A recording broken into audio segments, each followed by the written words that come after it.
thanks very much for speaking to me. I appreciate it. No problem at all. It's really good to talk about the book. I'm really excited. Yeah, I bet you are. No, it's a great book. Yeah, I just finished it this morning. And Yay. it's great. No, I really enjoyed it.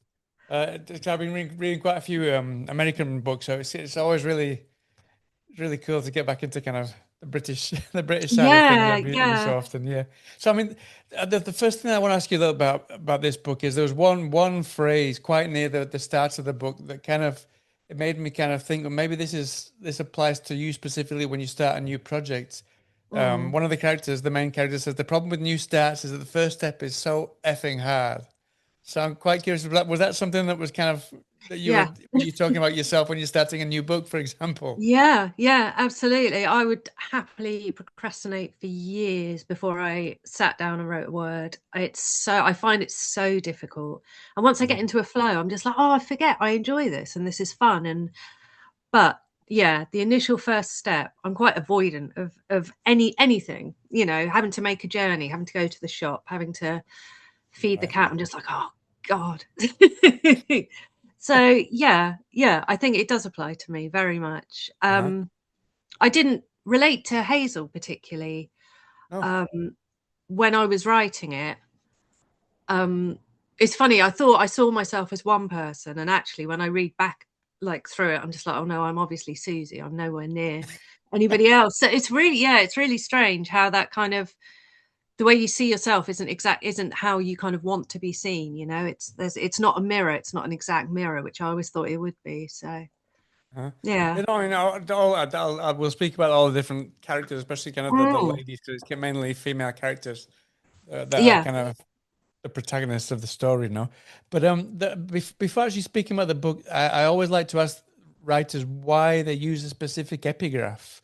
And yours is Our Irrational Darker Selves Demand Familiars, which is by Elise Abigail Bowen from 1952. So I'm quite Yeah. curious why you decided to use that one and how that was kind of like the best springboard to kind of I set the think tone for the book.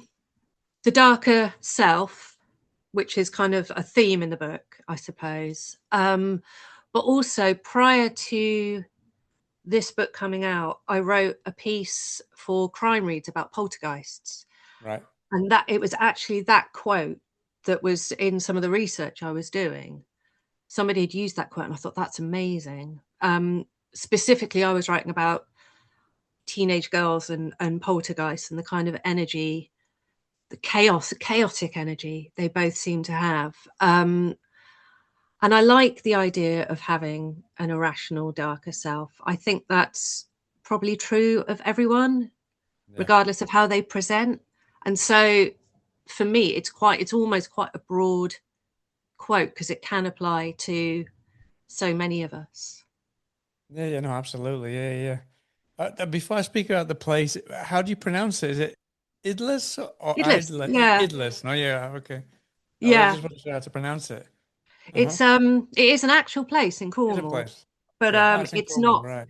Yeah, it's in. So I'm from Cornwall. I'm from Right. the West Country, and in Truro, where I grew up, there's a wood, Idless Woods, but they're not as vast as the one in the book. But in my mind's eye, that's where I was. So Uh-huh. I just took the name.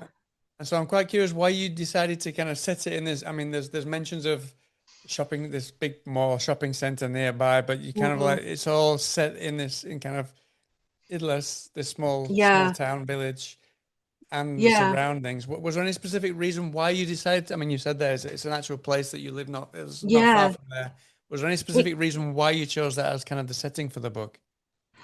I like small towns. I like the isolation of them. But in this one, there's that encroachment of modernity. There's the sort of the shopping mall, the concrete mall, not a mall. You know what I mean? Like the shopping Yeah, yeah, centre. You've got the plaza. You've got the coffee shops and the fountains, and it's all. And you've got that old-fashioned chemist that's kind of losing customers because they yeah. aren't kind of keeping up with the times.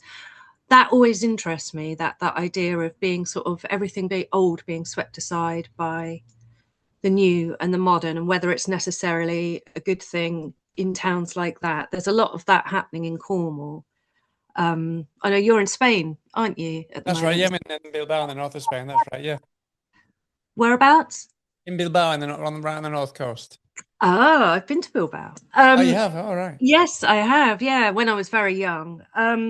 Where was it? Oh, yeah. So, and in Cornwall, there's lots of places like that. There's pockets of sort of small towns, but there's quite a lot of, as there is everywhere, gentrification. Mm-hmm. A lot of that kind of so places are becoming quite uniform almost. You know, they're developing in exactly the same way as the next small town and the next one, and all the high streets are starting to look identical. And so that's why originally I wanted a small town, because you have that weird vibe in them anyway. Yeah, because you But can have also, that yeah. folkloric kind of, yeah, folk horror. No, that's okay. Uh-huh. But also, yeah, I like the idea of that, almost like this concrete monolith Uh-huh. looming in the background, and Right. this idea that everything and all the sort of folklore and all the sort of superstition will be kind of overshadowed by the new. And Right. yeah. Uh-huh. So I'm guessing that was kind of how was it easy? Did it kind of blend into the story that you wanted to tell organically, that the setting? Not originally, no. It No. was originally it was quite a different book, and like lots of things I write, I start off with an idea of where this is going to go, and it will take me off somewhere completely Yeah. different. And usually that's brilliant, but you find there's these old threads still left behind from the original story. Uh-huh. And that there are threads definitely running through Dark is When the Devil Comes that are sort of leftovers. They still work, but they're the sort of, so yeah, there was a lot more superstition in the original, in like the very early Right. drafts, um and myths and sort of about the woods and about the things in the woods. But I quite like the echoes of that still being there, because it sort of still adds, it's layers, isn't it, of history that Mm-hmm. it's quite nice to sort of know that they're there. It gives it that foundation. So yeah, yeah. Mm-hmm.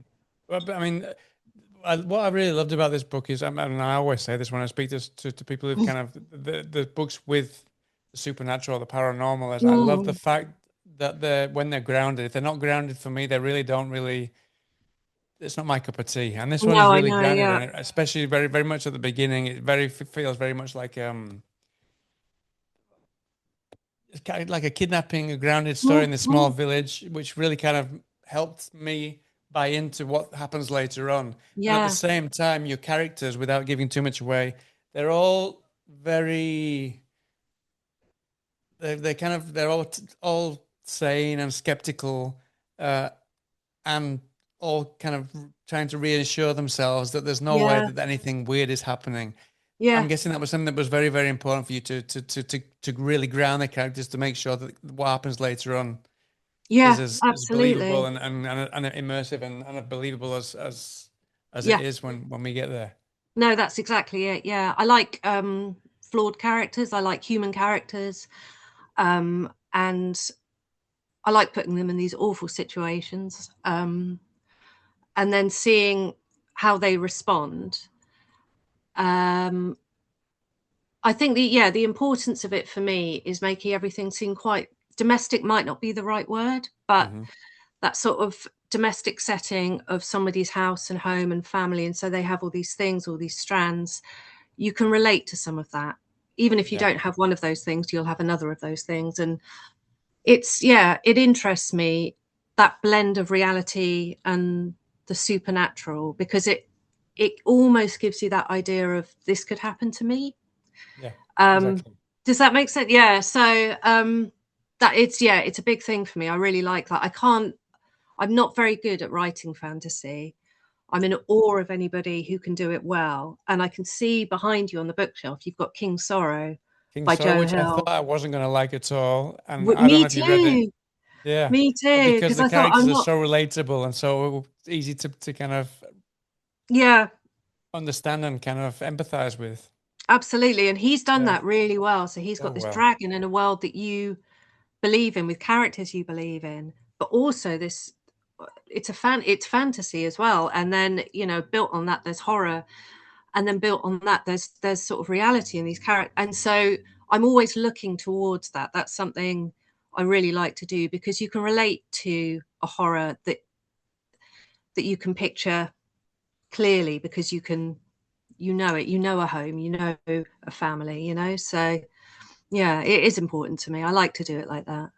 When you mentioned family, family plays a very, very important role here, not Mm, just in kind of family relationships, but also the fact that I don't know, it's not really a spoiler to say that some of the characters are going through separations and those kind of things. yeah, Why was it important for you to have these women who are the kind of the main characters of the yeah, story, not only going through this terrible time this dilemma that they come across, but yeah. also that they've got these so much baggage with the relationships that they've had with their partners. Why Well, was I that so think, important? yeah, I think it it leads to how they respond to things. So Cathy, for example, who has quite a lot of baggage, emotional, mental, physical. She's like a single mother to two quite rowdy boys, or one rowdy boy and a toddler. Yeah, It's her life is quite messy. And Susie, in contrast, her life is very neat, but also not orderly. She right. still has her own issues, her own problems. And again, it's how they respond. They will respond to things very differently based on their history or their past or the things that frighten them. Or, you know, um, Susie is a bit of a germaphobe, and that is something I don't. There's things that I'm reading a book at the moment about someone with agoraphobia, which is a Right. hard thing to relate to if you haven't lived it, Haven't or lived through it, yeah. but it's really interesting because it feeds into how that character responds to certain things. So they can't just run when there's danger. They can't just flee. They have to, they have to sort of. So I like to give my characters like a few traits that will mean that they react differently to another character or to the way you or I might react, and then Right. see where that takes you. You It mentioned yeah. that. Sorry, no, I was going to say you mentioned that you were reading a book about agoraphobia, and that's something that's very difficult to understand if you've not gone If you've through not, it. yeah. But this book, especially Hazel's predicament, Mm, feels. I mean, I've never suffered from agoraphobia. I've suffered from anxiety and mm, OCD, but never from that. But this is really, really claustrophobic. I'm quite mm, curious how you approached that to make the yeah, book feel as claustrophobic because it does when we kind of go, we get the perspective of Hazel when she's in yeah. that predicament that I don't want to give away. No, of course. um, I like the idea of isolation, and also it's like a box within a box where she is.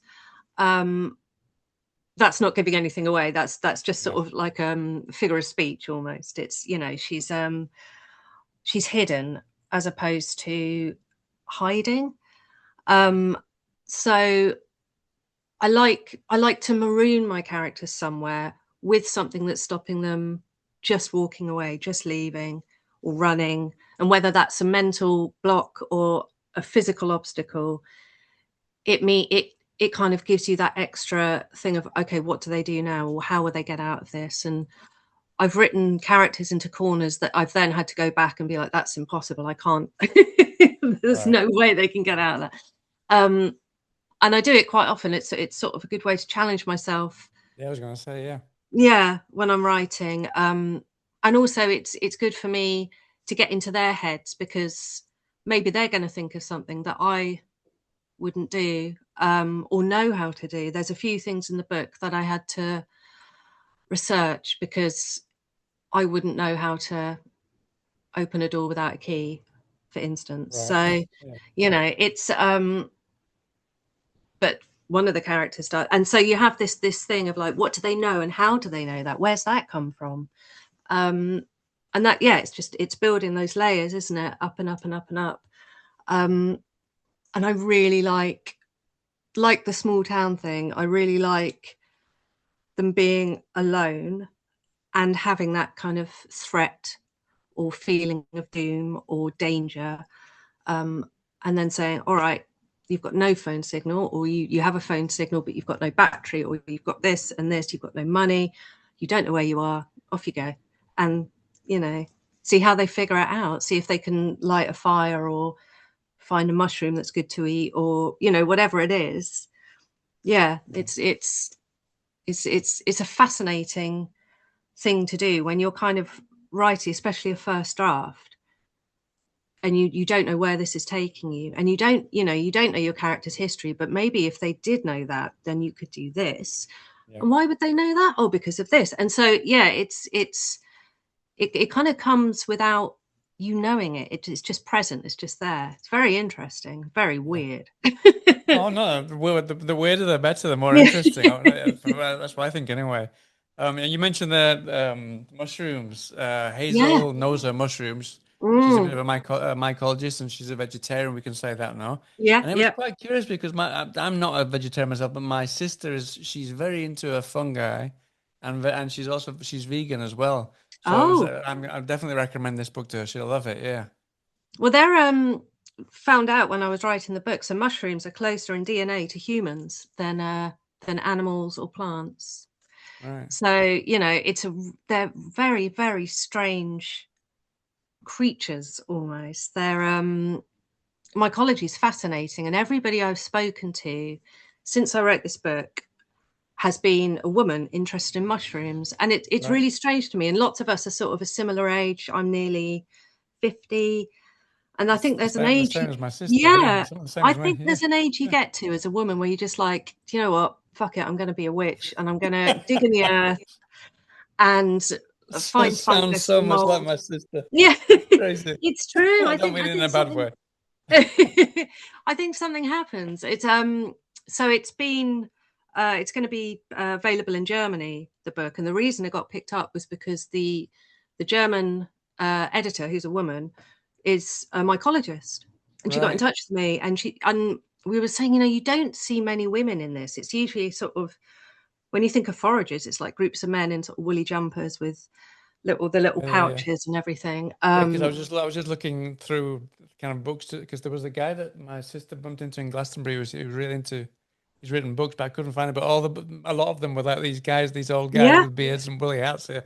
I bet you could get a really fantastic group of middle-aged women who are into mushrooms out on a foggy morning. It's very strange. It's connected me to a lot of people who have said the same thing. Me too. Oh my God, me too. Yeah.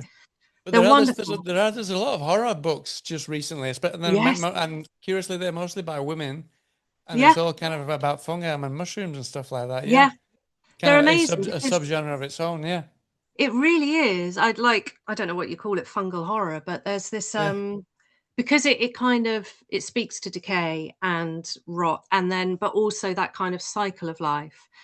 And then you know the roots of the mushroom, the mycelium, the white kind of the roots, that's the fungi, that's the actual fungi, and the mushrooms are the fruit. So you've got all the, and they can kind of emit that, like Heather goes to look for devil's fingers fungus in hmm the beginning, and that emits a smell of rotting flesh to attract flies. And it's like, how do they know to do that? And how do yeah, they know what rotting flesh smells like? It's such a weird thing. They're not yeah, plants, they're not animals. What the hell are they? yeah, And they have a network. They can talk through that network of mycelium and feed nutrients to parts of the plant miles away. They're amazing. They're amazing. And yeah, it's yeah. something I got into in the last 5 years. Uh-huh. Um, just wet mornings and autumn mornings, stomping about, angrily trying just I love it, and getting dirt under your fingernails and trying to looking in like soft rotting wood for slimy grey fungi. It's not for everyone, but I love it. Yeah, Yeah. They're yeah. amazing. They're Uh-huh. amazing. Wow.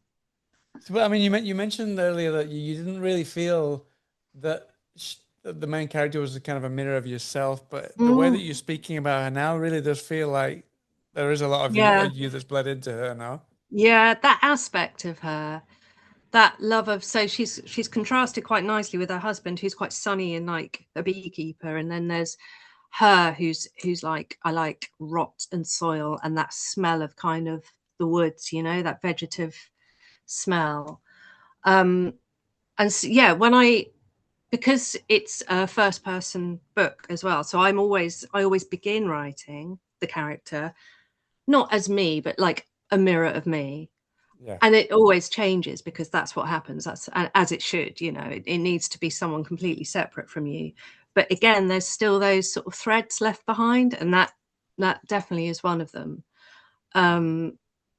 And yeah, I wanted the idea of like that the rot kind of taking over, like it's taking over the house and it's taking over her brain and it's taking over like all the things she sees are kind of blackening and softening. And yeah, it became a really strong theme in the book, which wasn't intentional at first. It Right. just happened. It just sort of bled in.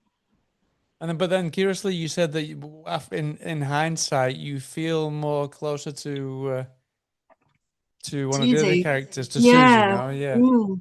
Who'd which quite is quite curious. Did you know when you were writing it, you completely didn't see that? And then what was it? What, no, obviously, I don't want you to give anything away, but what was it no, of about Susie course. that you kind of realized? Hang on a sec, maybe She's that quite is more like me. uptight. Yeah, no, she's very uptight and she's quite anxious and a little bit neurotic. Right. And I'd love to be the other character. I'd love to be like more like Cathy and kind of easy and balls to the wall and fuck it, let's go. And Mhm. I'm not, and I know I'm not really Right. deep down. I'm I'm someone who will double check and who will worry about the possibilities of what might happen and sort of nervously go over everything in my mind. That kind of um I'm not particularly well put together or sort of smartly dressed the way she is, but I definitely have that mindset of, oh, but we can't because this might happen or that might Yeah. happen. It's anxiety. And I Yeah. think I might be wrong in saying this, but I think there's a lot of horror readers and a lot of horror writers are anxious people. I think it attracts, 100% agree. Yeah. yeah, I think it attracts quite an anxious, which is odd in a way, Mhm. because you'd But no, think but we'd, no, I don't, yeah, it is odd. But I've had the same conversation because I've suffered from yeah, anxiety since I was like 12, 13 years yeah, old. And it's, you would think that, I mean, I love horror movies ever since I've been like in yes, my teens. I've just loved horror movies. The more yep, violent and visceral, the better. yeah. And books the same. And you would think that I wouldn't be drawn to those kind of things, but I Mm, think it feels almost like kind of like a safety net almost. it is. And It is. and you It's can funny, kind isn't of, it? and there's people a lot worse off than you. And at the Oh same yeah. time, that because there's a lot of horror that I've read recently is kind of deals with OCD, anxiety, Mm, your book is included. You yeah. kind of feel that you're not alone as well at the same time, right? Exactly. And I think, yeah, and as a reader with anxiety, you can relate to that. You can again, like whenever I read it and there's someone who's that feeling of fear is true for everyone, whether it's from an anxiety attack or because there's a man under the bed. It's still that kind of heart Yeah. stopping, that racing breath, that kind of tunnel vision. So I suffer from panic disorder, so I get just crazy panic attacks out of nowhere and have done all my life. I remember speaking to, I had this therapist in my 20s, and he said, I don't understand why you seek horror out, where you seek it out in films and Right. books and everything else. Um, because you know you're sort of hyper vigilant anyway. We worked out, or I worked out for me, it's a safe way of being afraid. You can close the book or you can turn off the film Right. and your anxiety will drop. And it's not in real life, you have to work a lot harder Mhm. for that to happen. And I'm quite comfortable. Like, I feel like for me, sometimes being anxious is a kind of natural state. Yep. It, I get things done. I work quite quickly. No, yeah, being Um, hyper vigilant kind of helps you. There's, like, from my yeah, interviews, for example, it helps me to kind of be on more on the ball you're on your than I toes. probably usually would be, Exactly. right? Yeah, exactly. And then, so it's quite interesting to sort of to as a way to relax, to read a book that will kind of give you Mhm. those feelings, but also, like you said, it's like a safety net. It's a safe. There's safety behind it, um, and that feeling of I'm not alone, which is. But yeah, I'd love a survey to be done one day on horror readers, certainly, and what percentage of them consider themselves to be sort of overly anxious, like more so Yeah. than, normal. Because I think it would be quite high. I really do. I think we all seek it out. Yeah, I think so. I think it's because we kind of because we're suffering from the horrors that we create, our own heads create. I think we kind of Oh, want to read more about it and kind of maybe understand it a bit yeah, more as well. Yeah, definitely. Uh-huh. yeah. You mentioned there that you'd like to be more like Cathy, Cathy. but you Mm, felt you're more like Susie. So mm. I imagine that was one of the reasons behind you having a kind of almost like a buddy cop mystery Yeah, investigation between those two characters. yeah, absolutely. I loved Cathy. I loved writing Cathy. Um, I wanted to be like Cathy. I just thought she was fantastic. She was so fun. And obviously, as I said, a bit of a mess, but chaotic in a really, generous, good way. And flawed the way they all are, the way they all have these things about them that kind of, it's not that I want to write unlikable characters, but I think it's important not to write perfect characters. Yeah. You can't relate to that. No one can. So, Cathy and Susie, the way they sort of interact with each other was really interesting because you start to see sides of them that they bring out of each other that you wouldn't see in any other situation. And I can't really give away more than that. But yeah, Sure. it's their interactions really draw each other's character out, and also all these kind of nicer traits about themselves, almost like learning about themselves as they go. Yeah, Yeah. I know, absolutely. Yeah. I was really enjoyed them learning about themselves, and I was kind of learning about yeah, their characters too, mm, which, like I said before, really mm, grounds the whole yeah, story. Yeah. Uh-huh.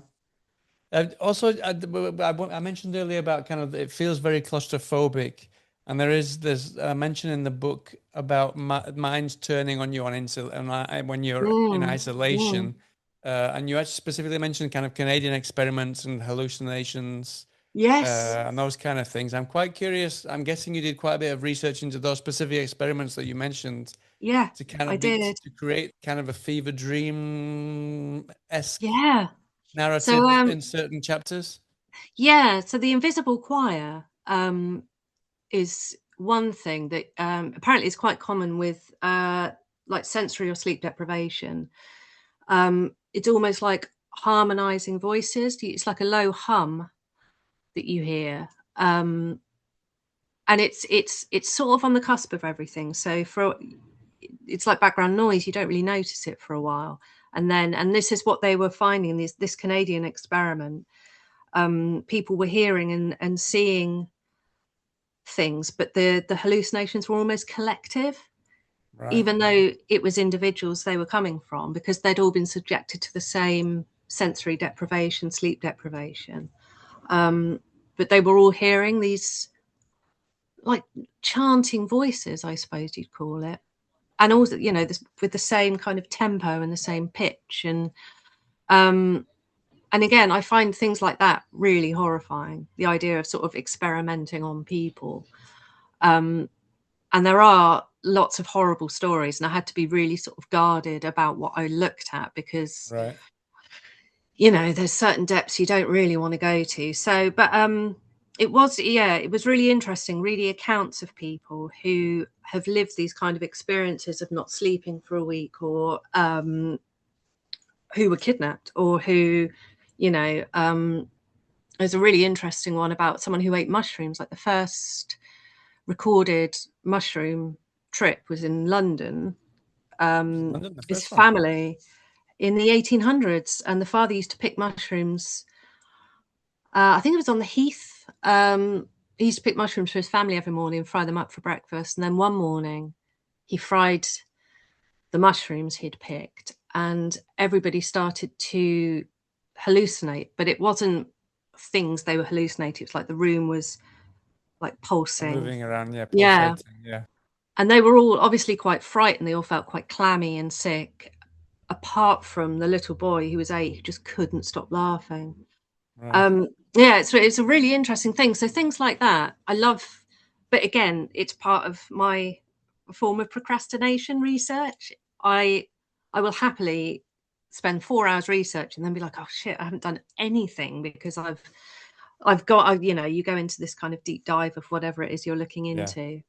And I have to really rein myself in, because it is interesting, because that's what the sort of internet is designed for, isn't it? It's to autopilot us away from life, you know, by guiding Yeah. us through all these algorithms of, oh, you like that, what about this? And so you're Yeah. like, oh yeah, that looks, you know, and then before you know it, you've lost a couple of hours. So A couple, more than a yeah, couple. Yeah. exactly. There's a horror story for you. It's like 4 hours ago, isn't it? It's ridiculous. At the same time, I mean, you really do tackle mental health head on here with, and you Mm, talk about medication and all different types of things. I'm yeah. quite curious how you approached that to make sure that it was authentic, because as a lot Mm, of times, not so much in books, but a lot of times in movies, it's not particularly portrayed authentically. Well, no, at least I don't think so. So how did you no. go about making sure that especially when she was in this isolated place and Yeah. her ruminations and her mantras and her self Mm. affirmations, how did you make sure that that was as authentic as possible? I think that's just comes from my own experience. Not that I've Right. ever been sort of kidnapped and held somewhere, but um, when you're panicky, you learn a lot of tools to kind of guide you through it. And the thing that works for me won't necessarily work for you, and the thing that works for you won't necessarily work for the next person. So you end up sort of finding your own mantras, your own um, ideas, chants. Like I used to do the 5 things you can see, 4 things you can hear, Right. Yeah. 3 things you can smell, or whatever it was. It really worked for me. And so a lot of that was quite personal experience. The idea that her medication is fictional, but it's There's very one that's similar. spelt Yeah. almost the same. I actually looked it up myself. Yeah, Yeah. just because I love looking at things like that. So there's Yeah. one Well, letter no. different, and so I actually thought that the mention of it was to actually it was to play a trick to see if someone fell for it. But no, it wasn't. It was on purpose to use. I You think, changed the name slightly. yeah, no, absolutely. So what Right. I like to do in books is have these real places like Idless, and then I'll mention real things, real people, famous people. I like to kind of ground it in a time by maybe mentioning something that's happened that year, or that, you know, whatever. So you're given all these kind of real things that you can go, oh yeah, no, I've heard of that. Um, so that when you have these fictional names of chewing gum, for instance, Right. or Yeah.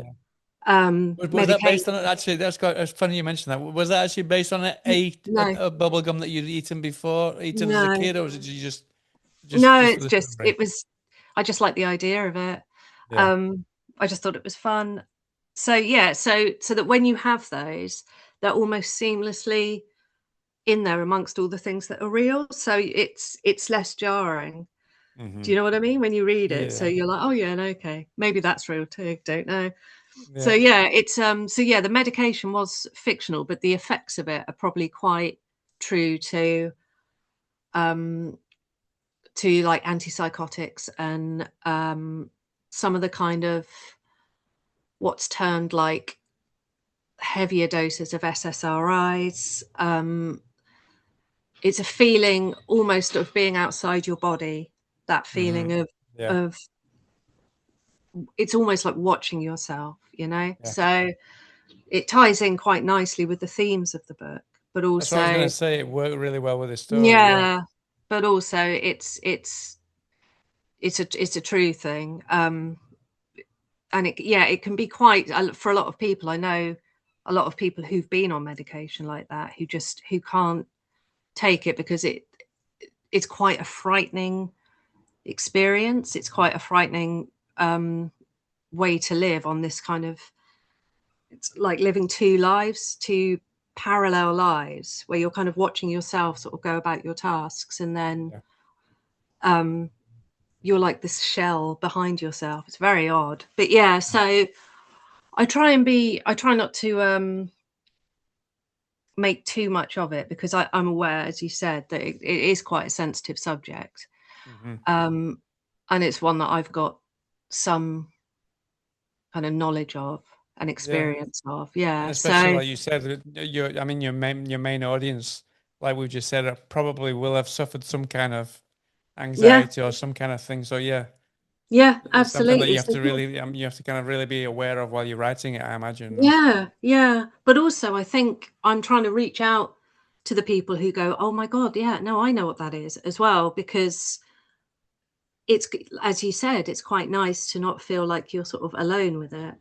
Um, so while it's almost like a nod towards people who experience anxiety, people who like mushrooms, people who, you know, like cowboy boots. It's all of that is Hmm. there for people to go like, yes, I get Hmm. that, or I understand that, or I see Yeah. myself. And yeah, that's it's there for them, if you see what I mean. Uh-huh. I mean, you mentioned that you like to add a few things that are kind of real or as close to reality as possible. Mm. Um, what about the Bratz dolls? Is that something that you never got when you were a kid? I never got them. I was too old. I aged too quickly out of Bratz dolls, so I had Barbie dolls and Cindy dolls. But because both Hazel and Cathy are younger than me, I couldn't then give them the things I had as a kid because I'd be Yeah. 10 years out of date. And then I remembered Bratz dolls, and I remember thinking, oh, I would have loved a Bratz doll if I'd been their age in that era. Um, yeah, and there's like a mention of the Backstreet Boys on New Kids on the Block or something as Yeah, the well. posters and That things and that. Yeah, I same know. Yeah, thing. It's not my era. I'm too old for that. But yeah. I would have had such a good time as a kid within that sort of time That's them. frame. So Yeah. yeah, that's Uh-huh. lots of yearning. I think that's what that No, but is. The that Bratz Brad doll. Stoll, that Brad Stoll, the reason I won't say, I'll let the readers find out for themselves. But the reason why one of the characters didn't have Brad Stoll had me Yeah. laughing, and people on the train were kind of looking at me. Was he laughing? What's he laughing at? Yeah, it was great. Yeah, something else that I wanted to ask you about is Mm, a lot of the books. When we go into flashbacks, mm, they're usually separated as separate chapters. yeah. I love and I don't usually like flashbacks either in movies or in Mm, books unless they're done kind of cleverly. But you seamlessly managed to slip back in time mm, mid-chapter, which I think is really really yeah. difficult thing to pull off. How did you approach that to make sure that it was seamless? Well, I'm a bit like you. I don't like that separation in the story because it really pulls you out of Yeah, where you exactly. are, doesn't it? So, you're like, okay, and you have to kind of adjust your thinking to go back 5 years or 10 years. Um, and for me, it's a telling of their history. So the characters doing the telling for me. And so it's almost conversational. And that's where you get that kind of, like you said, that sort of seamlessness Yeah. where you're there with them. It's not cast your mind back 10 years. It's No, yeah, you're it's just kind of here. like there's a little bit of an intro to in this first part of the story, and Mm, then you go with that character yeah, back in time, and it yeah. just works really, really well. Yeah, Oh, thank you. Yeah, no, it's the only reason it works well is because I don't like it the other way, as you said, that yeah, kind of chop, chop, chop. It works in some books, it works, and I'm always in awe of people who can write a non-linear book that kind of goes back and forward and is done well, because I yeah, can't do that, and I know yeah, that's not the kind of writer I am. Um, but it doesn't feel like a flashback if you feel present. I think, does that yeah, make sense? So exactly. Yeah. yeah, I think it's Hmm. yeah, it's keeping you present in it. That's the trick. Similar in the set by extension of that, was it easy to switch the perspectives between the various kind of main characters? Because that is also Um, something it's always tricky to pull off as well. yeah, no, it is. I did find that hard actually. Yeah. Especially Because like you said it's that because you didn't see yourself in one, but then later on you did see yourself in that person. yeah, So to, it's to make sure you can keep them separate, but at the same time, kind of all juxtaposed in the same story, exactly that'd be because they easier. all have to have a separate voice. Yeah. You don't want to make them too distinct because then it becomes like a pantomime almost. Right. Yeah. It doesn't feel natural. It feels, Much more like a um, pastiche or something. Yeah. Yeah. yeah, Exactly. Yeah. exactly. Yeah. Um, so you have to sort of switch your mindset. And very occasionally I'd find myself writing, and not in the wrong voice, but I'd think she wouldn't say that. And it's because I've been writing Right. as someone else, or Hazel or Susie or whoever. It got easier the further I got into the book, because originally it wasn't written that way. It was only written from Hazel's perspective. Right. So yeah, it was tricky. It's not a way I'm used to writing. But as you said, I didn't want to break it up, because sometimes you get the sort of, the header is the character's name, so you know who you're Yeah. with. But I kind of, I think my readers will know who they're with, Yeah, hopefully. and there's not By there's not no, no there's not that many characters to kind No, of exactly. have So to it's, follow. Yeah, so it's not overwhelming. yeah, exactly that. So I'm, again, sorry, I'm just looking at that stack of books behind you. I'm reading. They're amazing. So you've got Coffin Moon, which is brilliant. I loved it. Fantastic too. Yeah. But I'm reading Fever House, which is right behind your head, by the All same right. Yeah. author. Mhm. And that's exactly what he does. That book is broken up into chapters because there's so many characters, and they're all sort of named at the beginning of the chapter, which works because there's so many of them. I think it would make it quite hard to read otherwise, because you'd be constantly trying to guess who you're reading. And he does it really well, really Yeah. well. I find him really fun. Like, No, it's great. I've just received the arc for his new one that's coming out in September, I think. I forget the name now. Is it Crone? I think it's called Crone. oh my God, Can't there's wait to another read it. one. Can't wait to read it. Yeah, So yeah. It's coming exciting. out. I think it comes out in September, I think. I loved it. I thought Coffin Moon was so, it's like almost like 80s horror used to be, when it used to, so I sort of grew up reading like James Herbert and Sean Right. Hudson, and kind of, James Herbert's fantastic. I just read James Rats Herbert, I recently. know. It's I love him that's so so much much. fun. Yeah, and they were so fun, and they didn't take themselves very seriously, and there was no kind of, this book's about trauma. It was just, this book's about Yeah. rats, or this book's Yeah. about a fog. Uh-huh. It was what it was, and they weren't sort of embarrassed or ashamed about being horror Yeah. writers. They were just big, kind of in your face. This is fast paced. It's funny. It's lurid and gory and weird, and that's how I see. Is it Keith somebody, isn't it? I haven't got a Keith book with me Rosson. in hand. Keith Rosson. That's it. Yes, Yeah. that's how I Uh-huh. see him. It's just, Yeah. and Nat Cassidy as well is doing the same thing. I He's just really spoke to him kind of, yesterday. His books are fantastic as well. his Yeah. books are fantastic, and they're so, Such a wild the imagination. pacing's brilliant, but also you Pacing have as well. that, Yeah. yeah, it's almost not camp. Camp isn't the word, but you have that kind of, Really high not taking, concepts. yeah, and Yeah. it's not taking itself too seriously. Yeah. It Hmm. is, Well, there's it's a quite a good few. I horror don't know book. if I don't know if I need to recommend quite a few writers for you. I don't know if you've read any Chuck Tingle No, or I haven't. David Sodergren. I don't know if you've read any David Yes, Sodergren. yes, Those are the same kind of style as yes. well. They're It's fantastic. that, Yeah. they all remind me, and this is, God, I hope none of them hear this. When I was about, oh shit.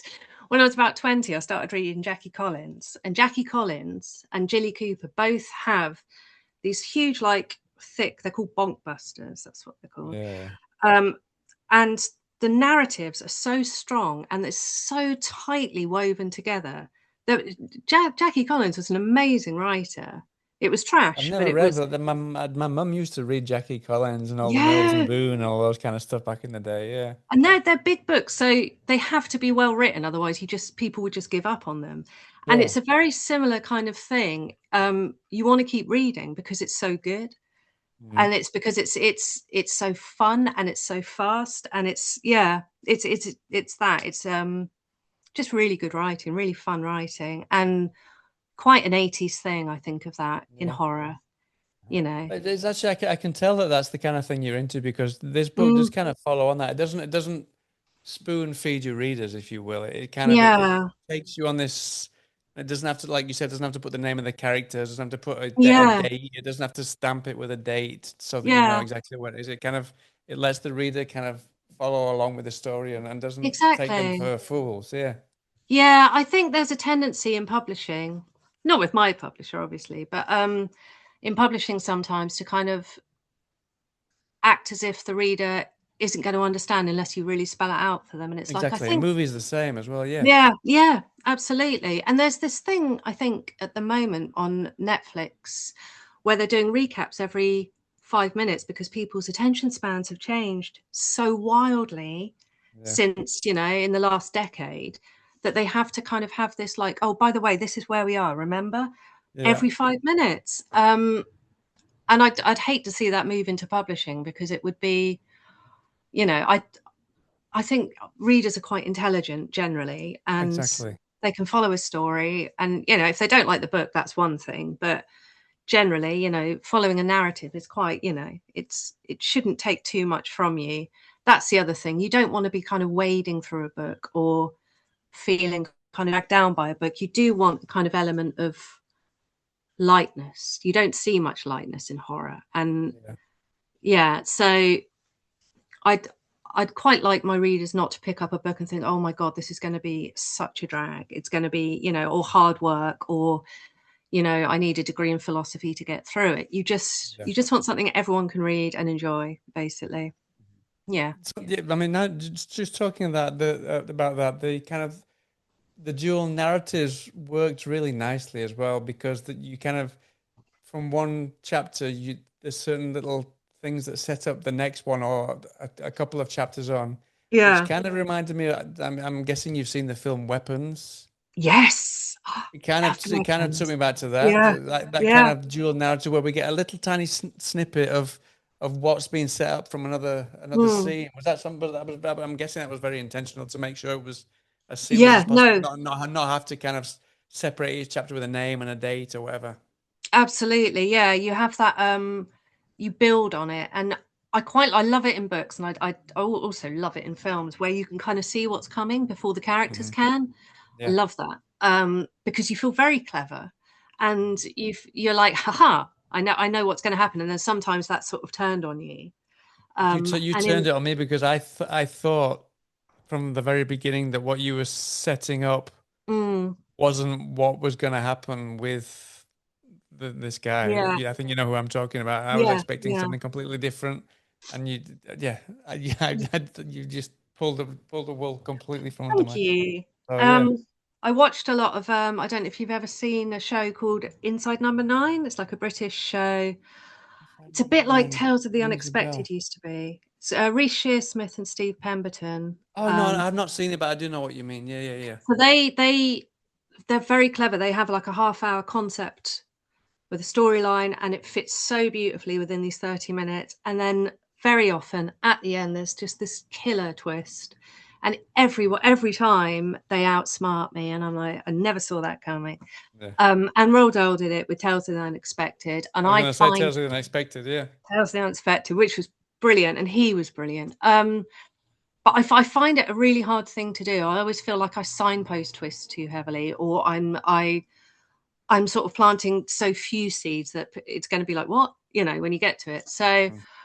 I do struggle with twists. I like them to sort of be as organic as possible, Yeah. and almost take me by surprise as well when I'm writing. Like, You wow, have did to, not think otherwise, that if was. it doesn't work for you, it won't work for your readers. That's of This is course. Yeah. this is it. Yeah, this is it. If it doesn't frighten me, it's not gonna frighten them. So yeah, I find that a really hard thing to do. That rug pull that seems quite easy for so many other people. I'm just like, but I'm hoping practice will get me there. That should be I okay. don't think so. This one worked perfectly well. So no, it was great. Yeah, because Thank you. honestly, I was really sure that something was going to happen, and it was exactly the opposite. And Mm. that was right. Oh, That was good. early on. It wasn't towards the end. That was early on as well. Yeah. Oh, excellent. That's really good. Brilliant. Yay. Listen, before I let you go, so obviously the book is coming out on Tuesday. Now, is that right? Yes. Yes. 29th. Will you be doing any launch events, or is it going to be anywhere that people can catch up with you, get the book signed, or anything like that? Um, Possibly. There might be actually. I'm talking with my English editor at the moment about something that might be coming up with like a bookseller event. But I haven't committed to anything because it's my daughter's GCSEs at the All right, moment. yeah, So it's yeah, I know I'm holding everything down. my son's 18, so he's just about to take all of his exams as well. Yeah. But yeah, maybe in the summer, once Right. once I'm kind of freer, I'd quite like to do some readings. That's something I really like doing, is book readings, because you get to meet the people who, you know, are interested in the things that you're writing, and other horror lovers. I love meeting people who like horror. I And then feedback on your own book as well from Exactly, from the people who actually, readers. yeah, like, matter, essentially, about, you know, so yeah, it would be really nice thing to do, because the first two books I ever wrote came out in 2020, just during the pandemic, and so there was nothing, there was no promotion, there was Sure. no kind of physical thing. So yeah, I would like to do something. So we'll see. Hmm. Maybe I'll And then surprise everyone with a horrendous outfit and appearance somewhere completely unexpected. Another twist. with some wellies and mushrooms. Yeah. Brilliant. And then just to finish off, I'd love to speak about the artwork, because the artwork is vastly different. The UK version to I think the Yes. US version, and then the version I have on my digital version is different again, I think. Is it? So Yeah. the The one that I've got is I've got it here on my. This is the one that if you can see that one. that is a very That's old cover. that's very old, no? Congratulations. So yeah, that was an original cover back when, I think, when I just finished the novel, and then they wanted to change it to fit more into kind of the framework of the story, you know, where she is and all the rest of it.